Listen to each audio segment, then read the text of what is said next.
Olá, está no ar mais um Ver TV, um programa para quem gosta de televisão. Nós discutimos aqui toda semana o papel da TV na sociedade brasileira e você é sempre o nosso convidado. Uma longa carreira marcada por sucessos que hoje estão incorporados ao que há de melhor na cultura brasileira. Nós falamos de Dorival Caymmi, que estaria completando 100 anos e é o tema do Ver TV de hoje. Para conversar sobre Caymmi e a sua relação com a televisão, nós convidamos Marielson Carvalho, que é professor da Universidade do Estado da Bahia e autor do livro Acontece que eu sou baiano, Identidade e Memória Cultural no Cancioneiro de Dorival Caymmi. Estela Caymmi, neta e biógrafa de Dorival Caymmi. Ela é jornalista e doutora em literatura brasileira com a tese O que é que a baiana tem? Dorival Caymmi na era do rádio, que virou livro. E Carlos Alberto Sion, produtor e diretor de programas musicais na televisão brasileira. Muito obrigado aos três por terem aceito o convite para conosco lembrarmos Caymmi e a televisão. Vamos ver um VT que lembra um pouco essa relação de Dorival Caymmi e a televisão brasileira. Vamos ver.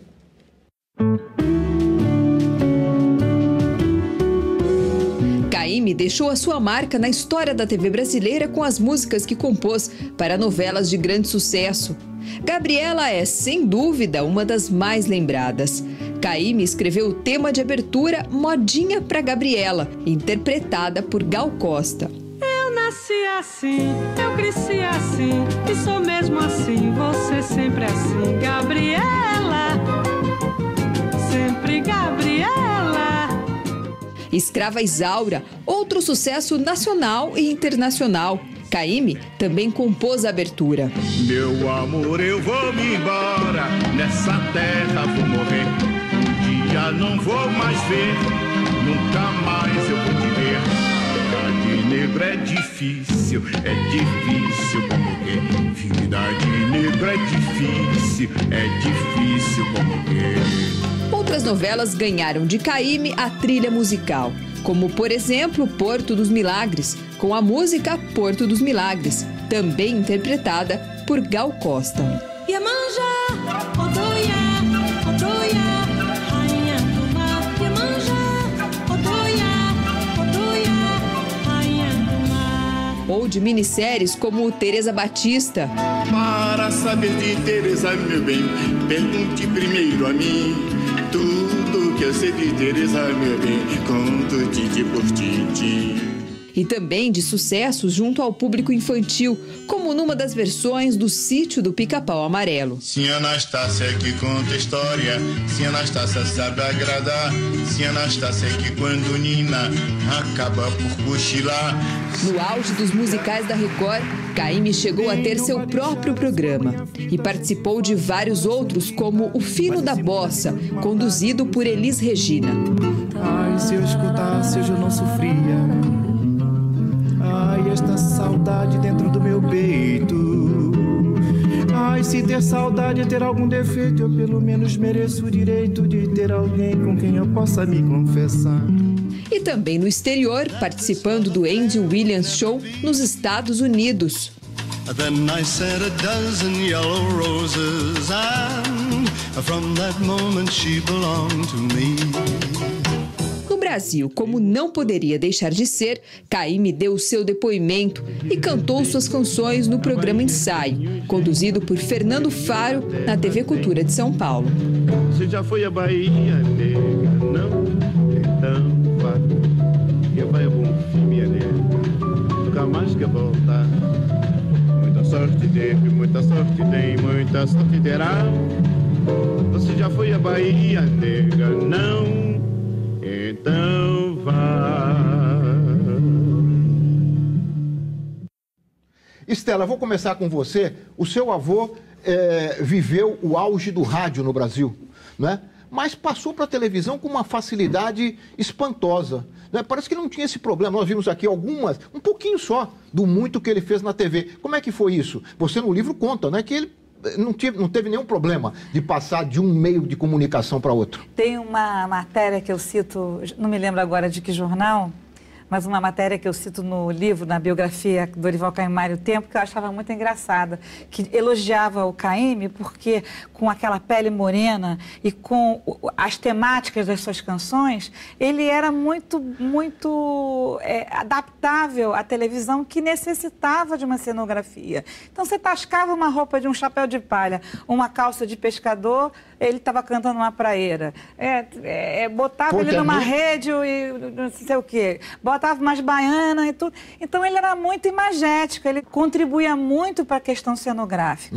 Ainda mais que se a gente pensar nos poucos recursos que a televisão não tinha na época, né? Não tinha muitos recursos, eram poucos. Então, você botava umas baianas, botava um fundo de mar, a coisa já resolvia. E interessante essa observação da cor, porque como a televisão era preto e branco, o fato dele ser moreno favorecia muito na questão, porque a gente sabe que no PB o contraste é tudo. Então você põe uma luz, né? Agora tem um outro aspecto que é da personalidade dele, né? O Caymmi, ele é um vaidoso modesto. Sabe? Essa é ótima. É um vaidoso modesto. E era mesmo, minha avó dizia assim, foi vaidoso. Era vaidoso. Agora, era vaidoso em ré, ou seja, na realidade, de verdade, porque ele sabia o valor dele e ele tinha consciência do charme e usava isso como ninguém. Então, desde o início, ele já revirava olhinho, já fazia trejeitos, já brincava. Tanto que minha avó conta que as mulheres arrastavam os maridos para assistir Caymmi, porque esbanjava, ele tinha um carisma, um charme, que realmente os amigos, é um homem de muitos amigos, porque tinha esse poder de atração e se adaptou perfeitamente à televisão. Melhor do que isso, porque a televisão veio a completar um pouco a vocação que ele tinha, né? Marielson, como é que você vê nos seus estudos essa passagem do Caymmi do rádio e trazendo para a televisão também a baianidade, né? Isso. Caymmi já chega ensaiado aqui ao Rio de Janeiro. Ele diz que chega ensaiado e chegava penteado. Eu já vim penteado da Bahia e ensaiado. Quando ele vai para a televisão, ele também já vai ensaiado, porque no rádio, como ela falou, o rádio deu muito estofo para ele do ponto de vista da performance. Então, quando ele vai para a televisão, quando faz especiais na Rede Globo ou em outros canais, outras televisões, outras emissoras, ele já apresenta uma performance que já vinha desde o rádio. Quer dizer, o rádio também vai contribuir para a televisão nessa conformação de auditório, não é? Ou seja, antes era ouvido, agora é visto. Então, Caymmi, agora, com a televisão, passou a ser visto e ouvido, né? Então, essas duas linguagens, a sonora e a visual, em Caymmi, cai perfeitamente, porque, como ela falou, ele é bastante imagético. Agora, ele trazia também para a televisão toda uma experiência já de palco, né? Que ele tinha nos shows que ele fazia. Ele preferia viajar e trabalhar em boate e se apresentar do que o rádio propriamente dito. Porque ele não gostava de ficar preso ao rádio. O que era incrível para aquela época, porque o rádio dava ao artista um tipo de... É como você ser contratado de uma emissora famosa ou de um jornal famoso. Te dava um certo status. Então, ele não podia fugir inteiramente do rádio, mas sempre que podia, fugia. Agora, como diz o Marielson muito bem, o auditório, tanto do Cazé, do Ari, os programas de auditório, porque os programas de rádio, para dar aquela impressão do ao vivo, era ao vivo, mas para aquela... né? Você era facultado ao público assistir. Então, isso facilitou muito porque, na verdade, a televisão, no início, foi uma mera transposição. A televisão levou muito tempo, assim como o cinema, para encontrar uma linguagem própria de televisão. E a gente tem que lembrar que não havia videotape. O pessoal mais novo, né? O que é videotape? Quer dizer, você poder ter aquilo gravado, editar. Não, era ao vivo. Era ao vivo, aquela história do manjada, né? Quem sabe faz ao vivo. Então, tem esse aspecto. Carlos, e você, como produtor, diretor musical de vários grandes espetáculos musicais da TV, como é que você viu essa presença do Caymmi na televisão também? Engraçado, eu me aproximei do Caymmi, assim, da obra do Caymmi, quando eu era garoto, que eu vi ele na TV, acho TV Tupi. Tupi. Era em preto e branco, eu vi ele cantando O Mar. Eu fiquei impressionadíssimo, né? Aí perguntei para minha mãe, quem era esse artista, né? Era compositor. Aí ela falou para mim, é aquele que fez aquela música do Boi da Cara Preta, o Acalanto, que eu cantava para você. Eu digo, mas aquela música era meio triste. Falou, mas ele tem músicas... Alegres. Aí cantou Maracangalha, foi cantando as músicas todas do Dorival. Falei, mas que bacana isso. Fiquei registrado com essa coisa do Dorival Caymmi, né? Muitos anos depois, fiquei amigo do Danilo, porque trabalhava em estúdio, o Danilo era músico, e nossa relação de amizade cresceu, até que eu comecei a pesquisar mais a obra do Dorival, porque eu tinha vontade de algum dia recuperar os discos que ele tinha feito, que estavam totalmente fora de catálogo. Os primeiros discos da gravadora Imperial, que pertencia ao Odeon, que depois passou a se chamar EMI nas fusões todas. E me lembrei das canções praeiras, era o Mar. Quem vem para a beira do mar, enfim, todas as canções da minha infância. E eu comecei a achar aquilo maravilhoso. E aí fui para um outro caminho, porque tinha as canções românticas. Era o Sábado em Copacabana, era a Rosa Morena, era a Doralice. Falei, mas que obra espetacular. E convenci um diretor na época, diretor-presidente da companhia, que também era um dos raros diretores-presidentes que gostava de música. Então foi uma coisa maravilhosa. Muito bem dito. Tanto ele quanto o diretor comercial, que me permitiram fazer esse projeto, que foram colocar os 10 polegadas, os vinis, passarem para CD, digitalizar e digitar o resto da obra. Então, a obra dele, basicamente, que é a obra que está nessa caixa aqui, que o próprio algodão Dorival deu o nome, do Amor e o Mar. Amor e Mar, que dava a ideia completa da obra dele. Então, a obra dele está praticamente toda aqui, porque, fora isso, ele gravou muito pouco fora do grupo. Ele tem 3 ou 4 fonogramas na antiga Continental, que hoje pertence ao grupo Warner, e na RCA, que pertence ao conglomerado Sony BMG. Deixa só para fechar o bloco, você falou do Boi da Cara Preta, o Acalanto. É o que chama-se Acalanto. Que fechava, né, Estela? Você conta no seu livro. Eu tenho duas coisas fechava para dizer. Na rádio, fechava a programação da Tupi, rádio e televisão. É verdade, mas antes disso, eu queria que o senhor mostrasse, porque a capa é uma pintura do próprio Caymmi. E outra coisa, só para complementar o que o senhor falou, isso aqui são 2/3 da obra do Caymmi, porque você tem o disco inédito, que são 2 LPs, você tem o disco que ele fez com Hermínio Belo de Carvalho, e você tem ainda, já vou lembrar. Com relação a Acalanto é muito engraçado, porque a gente sabe que, todo mundo sabe, ou quem não sabe deveria saber, que leu o livro do Chateau, que é maravilhoso, e que o Chateau era um pão duríssimo. Mas ela está falando do Assis Chateaubriand, dono dos Diários Associados, sabe que era super pão duro, quer dizer. Ele contratava todo mundo, ele era uma figura adorável, muito amigo do meu avô, mas para pagar era uma dificuldade. Todo mundo na taba. Sem falar que ele tinha essa coisa, né? Ele adorava, já que estamos falando de televisão, a primeira televisão, que foi a Tupi, né? Inaugurada em São Paulo em 50, ele tinha essa, já com a rádio, ele já tinha essa adoração por títulos indígenas, né? Até o Fernando Moraes aproveita lá, faz um delírio indígena do Chateau. E o Acalanto. Exatamente. Mas o Acalanto ele chamou meu avô e minha avó, que era a cantora Estela Maris, já afastada do rádio, para que fizessem uma gravação de Acalanto que fecharia a programação de todas as emissoras de rádio, das rádios associadas, do conglomerado dos Diários Associados de Chateau. Quando houve a Tupi, naturalmente a música passou a encerrar também a programação da TV Tupi. Quando em 60 Caymmi grava Acalanto, a Luiz de Oliveira queria que fosse minha avó se recusou. Só foi aceitar cantar com muito convencimento ali, muito papo. No Caymmi Visita Tom, leva Nana, Danilo e Dori. Mas aí o Aloysio, que frequentava a casa do meu avô, sabia como minha mãe cantava muito bem a Nana, canta muito bem até hoje, né, gente? Não se pode negar, né? Nem a filha. Então, eu conheço gerações, inclusive eu, que foi embalada pelo Acalanto. É tão tarde, amanhã já vem.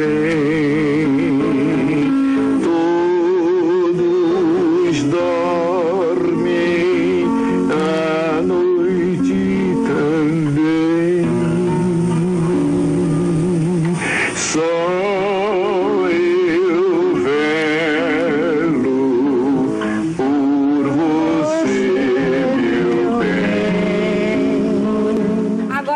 contar que eu, como primeira neta, tenho um aqualanto feito para mim, chamado Canção da Primeira Netinha, porque não é para qualquer Isso é um privilégio, hein? Não é para qualquer um. Com essa né? revelação, nós vamos fazer um breve intervalo e voltamos em seguida com essa conversa agradabilíssima sobre Dorival Caymmi na televisão brasileira. Nós voltamos já.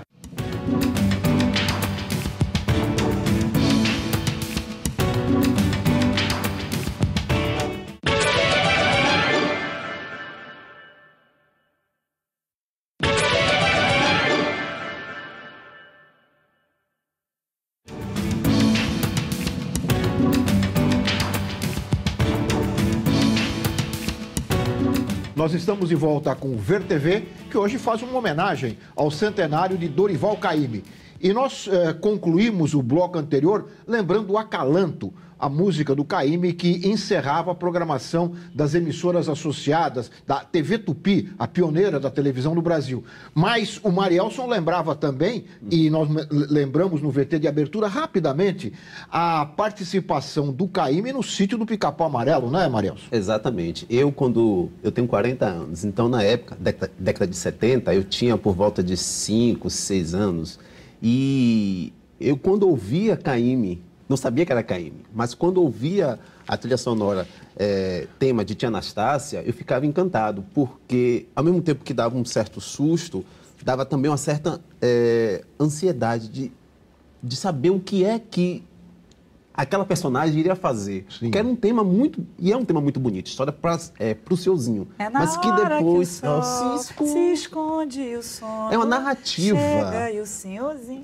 Exatamente, porque essa música, segundo o Caymmi, tem uma representação muito das negras. Das escravas, que né? viviam nas casas dos senhores. Exato. E que elas eram as primeiras alfabetizadoras das crianças. A Tia Anastácia, né? Exato, Sim, exato. Exatamente. Então, num ambiente, vamos dizer assim, escravista, esse papel da negra era também de educadora, porque ela dava, segundo Gilberto Freire, disse que elas desossavam a língua portuguesa. Então, elas desossavam a língua portuguesa e passava para o senhorzinho um outro tipo de falar, um falar mesclado, nagô, africanizado. Então, pode-se dizer que a oralidade desses senhores, desses senhorzinhos, eram baseadas nessas histórias contadas pelas negras, né? Então, essa música representa muito bem essa passagem de Caymmi a partir da referência da negritude e da africanidade na Bahia. Quer dizer, isso também que aconteceu. Ele absorveu, né, Marielson? Exatamente. Então, é muito marcante isso, né? Muitos vão dizer assim, não, no ambiente escravista, a presença dessa senhora era uma, vamos dizer assim, uma representação de escravidão. Sim, eram escravas, mas ela também tinha um poder de influenciar. Não é? De influenciar, inclusive na própria língua, no próprio falar dessas crianças. Antes de elas irem para a escola, Elas tinham outra... Exatamente. Bom, já que nós estamos falando um pouco São aí as sobre... amas, né? Já estamos fazendo um amas. contexto um pouquinho mais amplo da obra de Caymmi, que achei bastante pertinente. Nós ouvimos aqui no Rio de Janeiro o professor e pesquisador, acho que foi seu orientador, o Júlio Diniz? Foi, meu orientador. Ele é Na coordenador PUC. do Núcleo de Estudos em Literatura e Música da PUC do Rio. Exatamente. E ele nos fala da importância de Caymmi na história da música popular brasileira e também um pouco do que nós estamos conversando aqui, a relação do Caymmi com a televisão. Vamos ouvir o Júlio. Caymmi, sem dúvida nenhuma, um dos mais importantes personagens da música popular brasileira e da cultura brasileira como um todo. Eu acho que Caymmi, além de ser um grande compositor, um grande cantor, um grande instrumentista, um grande pintor, inclusive, Caymmi, eu diria, é um dos intérpretes do Brasil. Não intérprete no sentido só musical do termo, não. Eu digo intérprete como uma maneira e um esforço de tentar dar conta dos dilemas, da alegria, do sofrimento, ao mesmo tempo do tom épico, lírico, imenso, gigantesco, emocional, que é o Brasil. Então, acho que o Caymmi é um dos que nos ajuda, né, dentre vários, a entender o Brasil, a descobrir melhor o Brasil, a entender como o povo brasileiro age, se comporta, né? Como é que é a Bahia, como é que é o Nordeste, como é que é o Rio de Janeiro, enfim. Então, há uma importância imensa na obra do Caymmi, tá? E todos reconhecem Caymmi como um dos grandes mestres da música popular brasileira. Comemorar o centenário do Caymmi é uma necessidade. Comemorar o centenário do CAIMI é uma maneira que eu acho que o Brasil tem de reconhecer o talento de um dos seus mais ilustres filhos e uma figura absolutamente fundamental para a nossa música, para a nossa cultura e para o nosso sentido de brasilidade. O CAIMI é uma referência para tudo. É uma referência, inclusive, para a televisão. Né? Compôs músicas originais para novelas, né? Tem toda uma parceria que eu acho que é incrível, direta e indiretamente, entre CAIMI e Jorge Amado. E eu acho que o que ele traz, as canções praieiras e todo esse acervo sentimental, toda essa memória individual e coletiva que ele traz da Bahia, eu acho que não só influencia a televisão, como vai influenciar todas as camadas urbanas, em particular do Rio de Janeiro. Eu não tenho a mínima dúvida, né, de que CAIMI não só é o local, é o regional, é o nacional, mas principalmente o CAIMI tem essa dimensão global, atemporal, enfim, que os grandes artistas com certeza possuem. O que contestar, não? Eu queria dar uma parte. Deixa eu... Eu me lembrei que ele falou dois assuntos, sobre a televisão e sobre internacional. Sim. Graças a esse DNA artístico do CAIMI, ele pôde passar para Carmen Miranda, que foi um tópico não falado ainda, a coisa da expressão facial.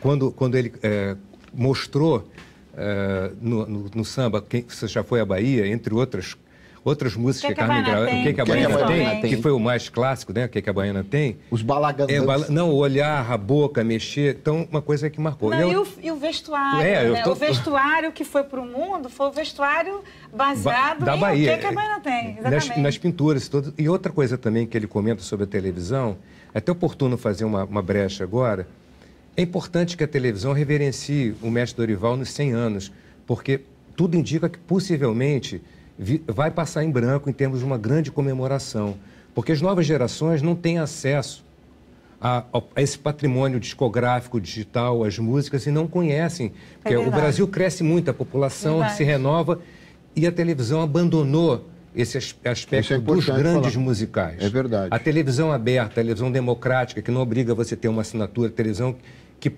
vai do Oiapoque ao Chuí, e que hoje também está pela internet, então é mais democrática, porque ele atinge o maior número de pessoas no mundo inteiro. Então, eu acho que isso é um legado, a legado da obra dele, que merecia ser reverenciado, que, ao exemplo de outros grandes mestres, como Vinícius de Moraes e outros dezenas que a gente vai falar, ficaram esquecidos nos centenários. Então, é uma oportunidade de lembrar que eu acho que é oportuno que se faça uma verdadeira homenagem a um grande mestre da música popular brasileira. Eu acho que você toca num ponto importante. A gente não vê mais grandes musicais na televisão aberta, né? Caminharam aí talvez para a televisão por assinatura e o grande público tem dificuldade de lembrar CAIMI, por exemplo. Na década de 70, desculpa, na década de 70, CAIMI participou de 2 especiais que a Globo fez, um em 75 e o outro em 79. Quando ainda havia o Vanucci, é o tempo do Vanucci. Isso era o tempo do Vanucci. Não é? E depois, os grandes musicais da Globo. Exatamente. Então, essa memória da televisão brasileira precisa ser constantemente dinamizada e difundida. Não é? Dúvida. Por exemplo, você chega no site da Rede Globo, Memória Globo, foi lá que eu consegui encontrar todo o material, né, de participação de CAIMI na Rede Globo. Na televisão. Exatamente. A gestão do José Bonifácio de Oliveira Sobrinho, de Daniel Filho. E Walter Clark. E Walter Clark. Essa tríade permitiu ao Brasil uma difusão da nossa cultura. Uhum. E quando se fala de televisão, ainda no século XXI, é o meio mais quente, como foi o rádio. Uhum. Então, a televisão não pode ser esquecida, porque ela está no país inteiro. Hoje, através de celular, no carro com o taxista enquanto espera, nos hospitais, nos consultórios. E nos bares, que quem não tem acesso... Futebol como integração. Mas às vezes atrapalhando a conversa, né? Eu tenho 2 observações a fazer. Uma é o seguinte, é que quando uma mídia... Observe quando uma mídia nova aparece, o primeiro elemento que vai ser veiculado é a música. Uhum. Aconteceu isso no rádio, aconteceu isso com a TV e acontece com a internet. Por quê? Porque é o mais rápido. Claro. A dramaturgia requer muito mais elementos. Sem dúvida. E uma outra observação é com relação ao Julinho, que é um amigo. Fizemos uma dobradinha. Eu cheguei na PUC para fazer meu mestrado já como biógrafa de Caymmi e tivemos uma troca porque ele me deu a disciplina e o conhecimento do mundo acadêmico e eu dei a ele o conhecimento sobre Caymmi, que eu vinha com uma bagagem de 15 anos de pesquisa de Caymmi. Olha, nós estamos falando, vocês falaram da televisão, vocês falaram da televisão aberta, a televisão comercial que hoje não lembra mais, né, esses grandes mestres, não é da música, não, da cultura brasileira, mas a TV pública sempre esteve mais presente e sempre esteve mais preocupada com essas questões. E nós vamos ver aqui um trecho de um programa da antiga TVE, do Rio de Janeiro, hoje aqui a nossa TV Brasil. O programa chamava-se Só Pra Lembrar, de 1978, com a participação de Caymmi. Pois é, famoso. Apresentado pelo Albino Pinheiro, pelo produtor cultural. Não sendo injusto também, TV Cultura de São Paulo, através do Fernando Faro, tem documentários fabulosos, é uma parte da memória da cultura brasileira. É um dos maiores registros da música popular. Nós mostramos aqui o programa do Fernando. Estava muito regional, que a gente comentei foi em relação a uma network, uma cadeia. Sim. Então nós vamos mostrar aqui um pouco desse programa, quando o Caymmi, o seu avô, fala dele mesmo, do comecinho da vida dele. Vamos ouvir. O programa era meio autobiográfico, né? Tinha esse sentido. Eu sou Dorival Caymmi, baiano, nascido em Salvador, Bahia, a 30 de abril de 1914. Bom, agora não me lembro a idade que tem, mas não tem importância. Bem, comecei como toda criança começa e tive a infância igual a toda criança. Comecei desenhando com meu lápisinho Faber número 1, número 2 e meus lápis de cores, minhas aquarelas, assim como também me ocorria fazer versos no colégio, para as namoradinhas, a coisa, escrever livros de confidências e essa coisa toda. E acabou levando um pouco de música, porque eu venho de uma família que tem músicos. Meu pai tocava violão, piano e bandolim. E cantava um pouco assim, gostava das modinhas e cançonetas e tal. Então em casa havia um ambiente musical, porque mamãe era uma cantora também. Mamãe gostava de cantar suas modinhas e tal. Então com o papai eu aprendi um pouco do violão. Segui e fui fazendo música, uma cançãozinha aqui, uma outra ali, a influência dos compositores populares.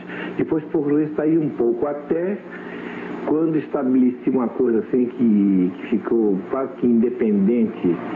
Eu não sei como me caiu isso. Eu vi na própria vida do homem que me cercava e nos hábitos da minha terra, vi as coisas. Então fui transferindo para música e letra. Então fiquei fazendo a poesia das pessoas que eu conhecia, do ambiente que me cercava, e musicando a minha maneira. Bom, então fui descobrir que eu estava fazendo as canções sobre pescadores durante o veraneio, as canções praeiras. Essa aqui, que eu vou cantar, é a minha primeira canção praieira, inspirada em pescadores de Itapuã, quando lá veraneei. Isso é 1934. É Noite de Temporal. É noite,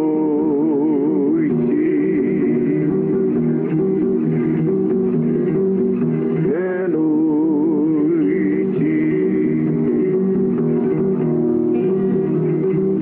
elambai, elambai, elambai, elambai, elambai, elambai. Pescador não vá pra pesca, pescador não vá pescar, pescador não vá pra pesca, que é noite de temporada. Pescador não vá pra pesca, que é noite noite de se embora. Estela, ele disse que estava no sangue, né? E continua no sangue na família? Continua, a música. Eu canto, todo mundo canta na família, todo mundo canta muito bem. O dito por Jário Severiano, somos todos muito afinados. Porque não tem como não ser, né? Porque minha avó era uma grande cantora. Meu avô disse que se minha avó não tivesse abandonado a carreira por vontade própria, por motivos não muito edificantes, porque para você... Segundo ela, para você gravar um disco, você tinha que dar para o produtor, então o negócio era complicado, né? Então, ela tinha 16 anos, 17, foi se casar e fugiu desse ambiente bastante complicado. E tem mais uma coisa incrível, porque ela teve a sensibilidade, porque ainda é da época em que a mulher educava os filhos, porque o marido era o provedor. E meu avô viajava bastante. E ela botou os 3 filhos para terem aulas de música, imagina. Minha mãe tinha aula de piano com a mesma professora do Nelson Freire. Tio Danilo teve aula com a Odete Ernest Dias de flauta. Quer dizer, não é só sangue, né? O Dori fez... Não, houve um ambiente...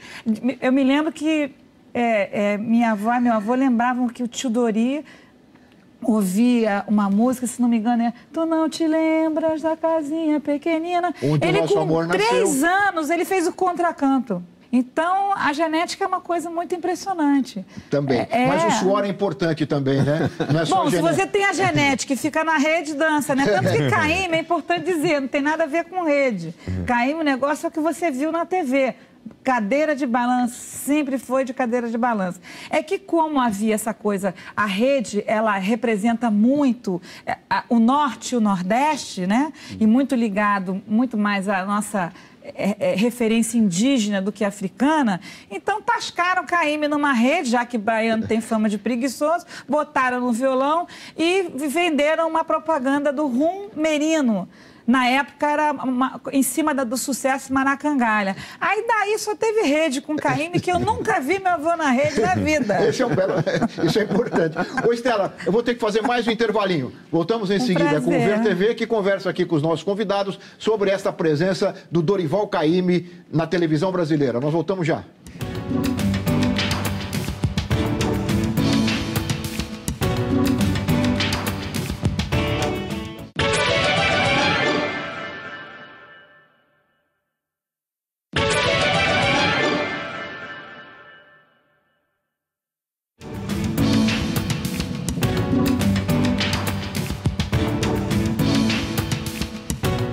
Nós estamos de volta com o Ver TV, que hoje conversa sobre a relação e a presença de Dorival Caymmi, que estaria completando 100 anos com a televisão brasileira. E nós terminamos o bloco falando de um folclore, né, Estela, que existe em torno da presença do Caymmi, que ele era preguiçoso.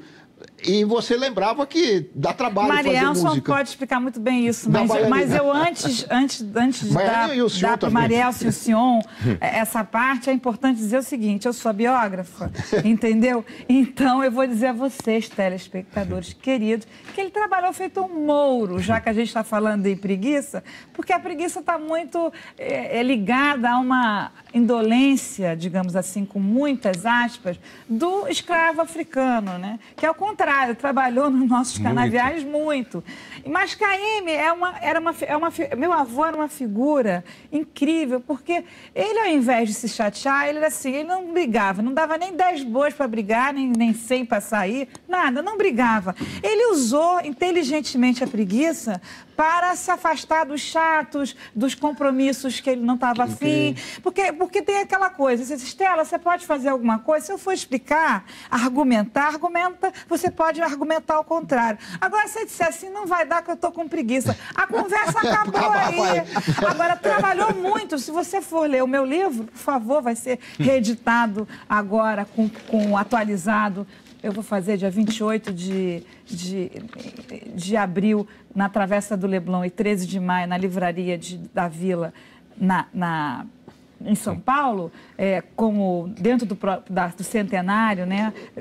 Já tem 12 anos esse livro, com capa nova, uma beleza, vai ser com a Maria Beltrão e tudo. quem for ler vai ver que não dá para você dizer que não trabalhou. Porque, na verdade, você chegar e dizer assim, bom, ele tem 120 e poucas músicas. Mas você tem que imaginar que o cara, uma vez, fez um ano ininterrupto de Boate Gourmet. Sem parar. Não, e sem falar o seguinte, o trabalho de composição, a preocupação era a qualidade da música. Ele não tinha, diferente de outros compositores que faziam 3 mil, 4 mil, sei lá, não sei quantas mil músicas, ele trabalhava a música até esgotar, até se sentir a forma dela. Então, observa uma música que talvez tenha 3, 4 acordes, mas é uma joia, é preciosidade. E o mestre, o outro grande mestre baiano, João Gilberto, através das lições, o aprendizado, pessoas dizem, mas a música parece igual. Não é igual. É um trabalho exaustivo para conseguir a perfeição, as notas, a forma de cantar, a emissão, a fonética certa. Então, acho é injusto dizer que o artista era preguiçoso. O artista Marés quer falar sobre isso também. É uma obra inigualável. Quando alguém questiona sobre, ou fala sobre essa questão de Caymmi preguiçoso, eu questiono. Procure no Cancioneiro de Caymmi um preguiçoso.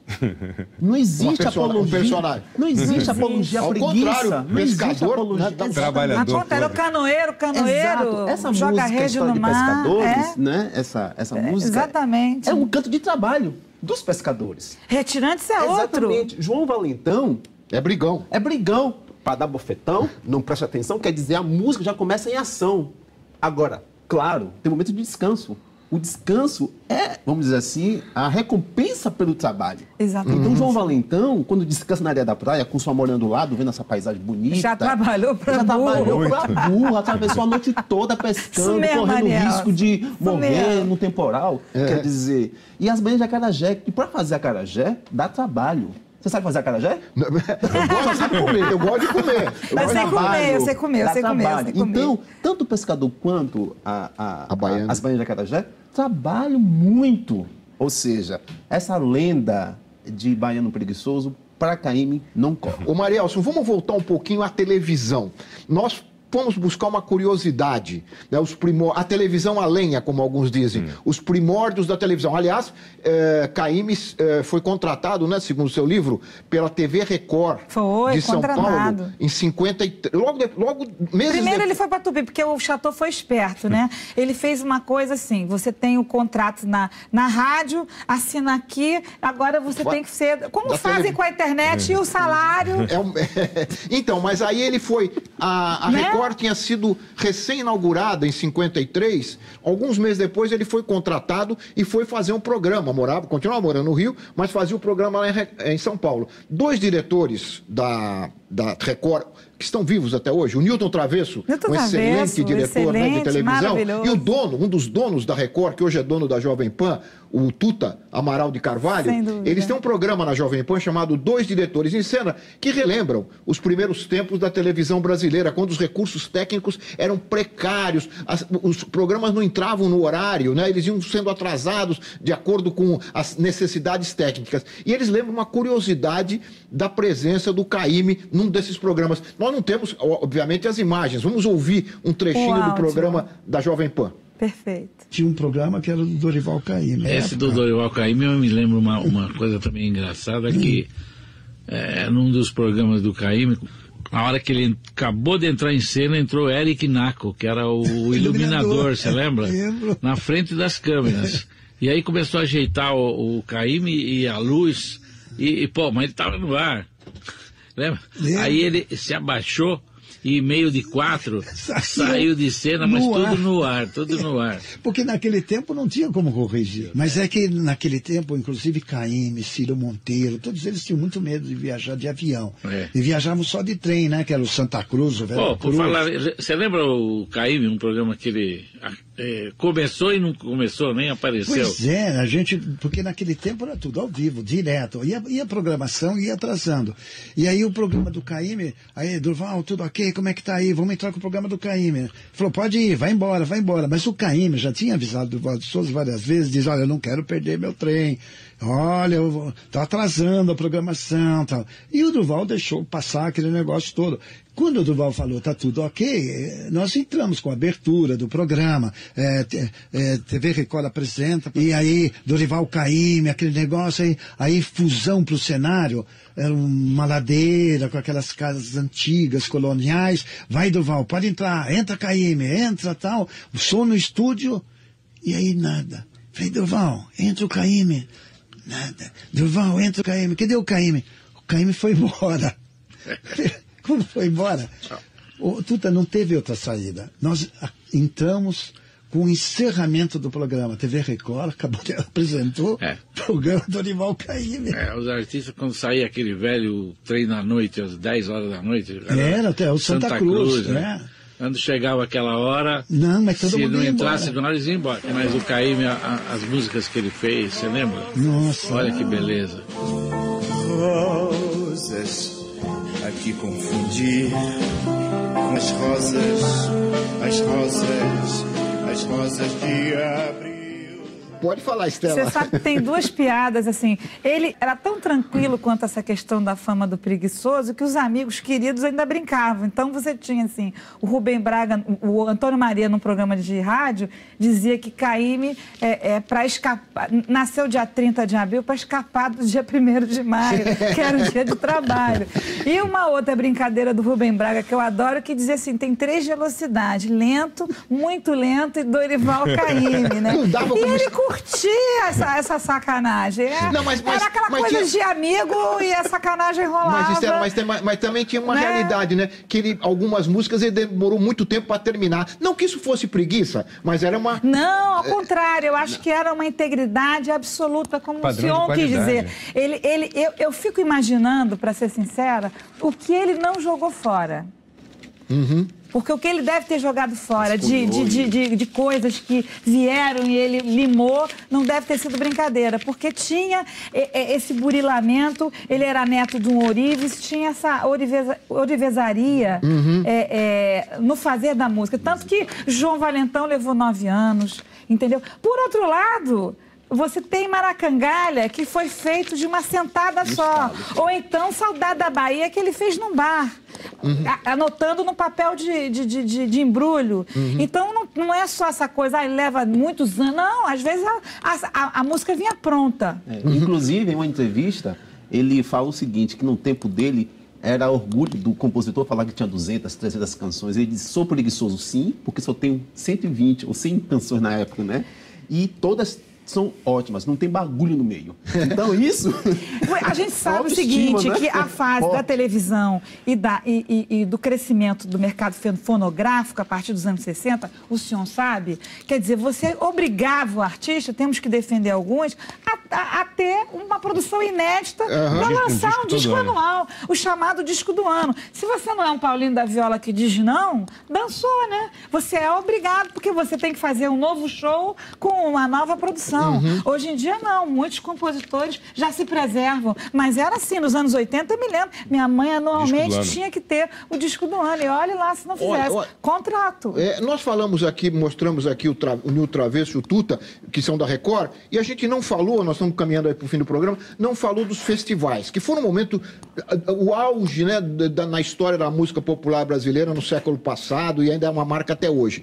Você mesmo, as pessoas mostram claramente que, embora Caymmi não tenha participado diretamente, ele está presente nos festivais, né? Com os filhos, com os intérpretes. Não basta dizer que o primeiro FII que minha mãe ganhou com uma música chamada Saveiros. O Nelson Mota não fez uma letra praieira à toa em cima da melodia de Dori Caymmi. Quer dizer, você tem sempre uma referência do mar, né? Quando se trata de Caymmi, né? E está lá presente também por exemplo, ele abriu, como disse o senhor, Caymmi abriu para uma produção baiana que não havia. Você tinha os compositores que, tirando Assis Valente, a coisa se concentrava muito no Rio de Janeiro. Então, para você chegar a ter o João Gilberto, João Gilberto e Caymmi abriram. E tem que pensar o seguinte, com relação aos Estados Unidos, Caymmi tem em termos de imagem, cinematográfica e televisiva, ele tem 2 momentos fundamentais na carreira da Carmen e do João Gilberto. Porque o João Gilberto vai cantar no Carnegie Hall, quando a Bossa Nova entra nos Estados Unidos, naquele famoso show, né, de 62, e em 40 com a Carmen na Broadway, e depois, assim que ela é tirada da Broadway para Hollywood. Então, Caymmi está presente em 2 grandes momentos em que a música brasileira se internacionaliza. Desculpe aí a palavra. E ele está também, como a gente mostrou na abertura, também fez programas de televisão no exterior.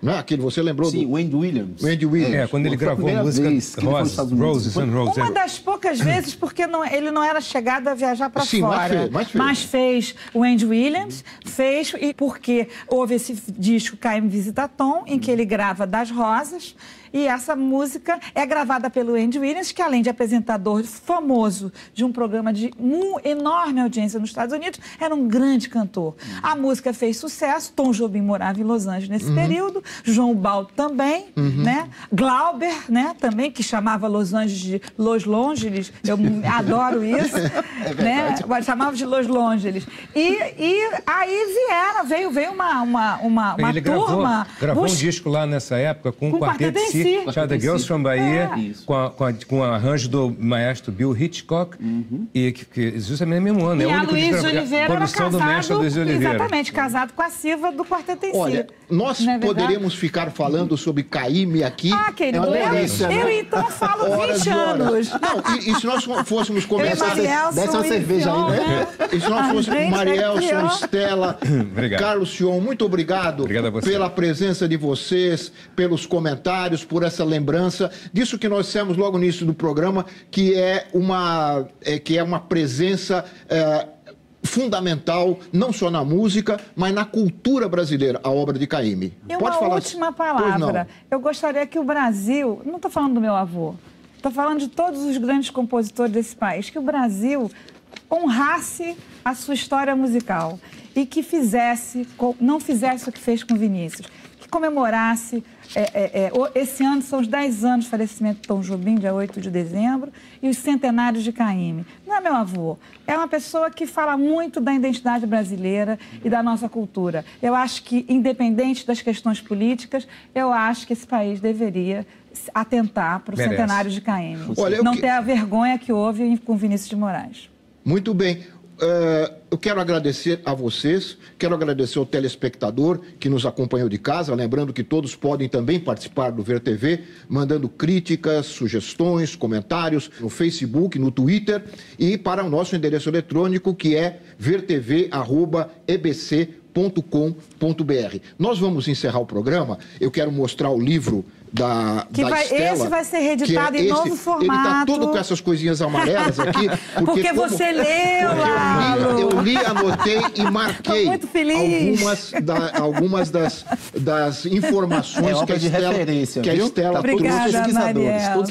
trouxe aqui para o programa. Muito que eu falei aqui foi tirado aqui do livro. E eu quero terminar o programa com uma outra referência do livro, que é aquele programa realizado pela TV Bandeirantes, um show especial com Chico Buarque. Aliás, o Chico dizia que era discípulo, né? Uma coisa discípulo. Assim, de Dorival Caymmi. A admiração era mútua. E ele disse, como é que é a frase dele na música?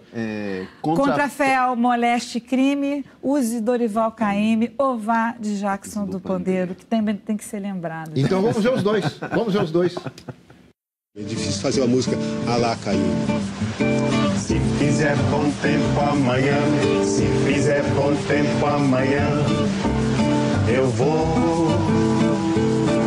Mas se por exemplo chover, não vou. Se fizer bom tempo amanhã, eu vou. Mas se por exemplo chover, não vou. Diga, Maricotinha, que eu mandei dizer que eu não tô.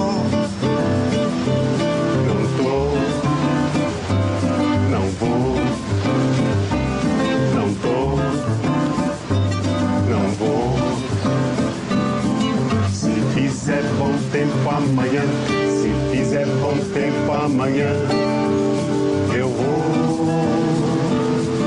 Mas se por exemplo chover, mas se por exemplo chover, não vou. Se fizer bom tempo amanhã, se fizer bom tempo amanhã, eu vou. Mas se por exemplo chover, mas se por exemplo chover, não vou. Uma chuvinha, redinha, cotinha, aí piorou. Nem tô, nem vou, nem tô, nem vou. Se fizer bom tempo amanhã, se fizer bom tempo amanhã, eu vou. Se por exemplo chover, mas se por exemplo chover, não vou. Se fizer bom tempo amanhã, se fizer bom tempo amanhã, eu vou. Mas se por exemplo chover, mas se por exemplo chover, não vou. Diga, Maricotinha, que eu mandei dizer que eu não tô. Não tô, não tô, não vou, nem tô, nem vou. Se fizer bom tempo amanhã, se fizer bom tempo amanhã, eu vou. Mas se por exemplo chover, mas se por exemplo chover, não vou. Uma chuvinha, redinha, cotinha, aí piorou. Nem tô, nem vou, nem tô, nem vou, nem sou, nem tô. Se fizer bom tempo amanhã, se fizer bom tempo amanhã, nem tô. Nem tô, nem vou, nem tô, nem vou.